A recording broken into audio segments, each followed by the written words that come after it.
Today I am doing a Cyanotype. Cyanotype is a brilliant alternative printing method invented by John Herschel in about 1820.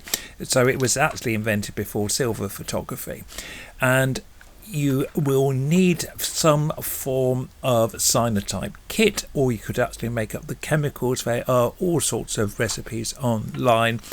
I've bought a kit from First Core Photographic, and there's other suppliers, and you basically mix two solutions. The first thing I have to do is work out how the negative, and I've made a digital negative using a laser printer, and it's just a normal digital photograph that I've put into Photoshop.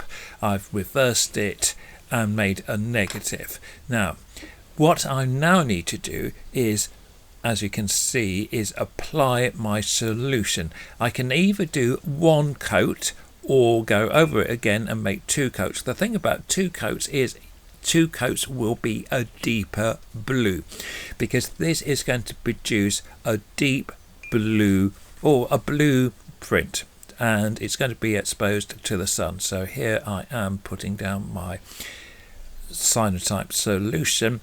I'm going to let that dry in a dark room, and I am doing this in subdued light. Important to do it in subdued light. But when you take it out, this was a very bright sunny day, and I'm going to leave it for a minute. Again, I would suggest you do a test strip, and because it can be as much as 50 minutes on a dull day.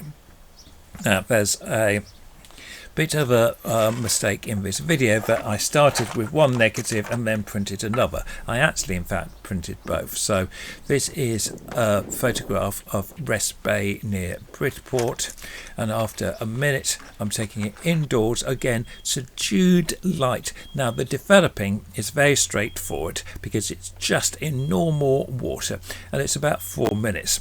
And although this video doesn't show this process, I would change the water about 3 or 4 times. What some people actually do is they just get a sort of spray, a water spray like a shower, and they use a continuous spray of water to clear the unexposed cyanotype solution. It can look yellow to begin with, but if you keep washing, I would do a really good wash. It's interesting, when I was doing these recently, I discovered that I didn't, in the past I've used a very rich solution of vinegar to help clear it. I found I didn't need to clear it, that simply by washing and continuing to wash, it worked. Now the reason I marked the title was so that I knew which ray to put the negative onto the photograph.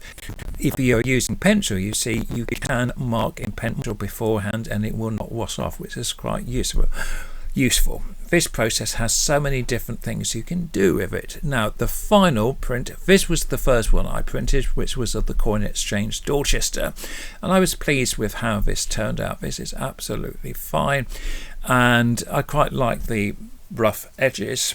And this was Rest Bay, as I said. You can use all sorts of papers. You can use, I'm going to do some videos about toning. You can print on different materials. This video is just the beginning of something, I hope. Hope you've enjoyed it. Bye for now.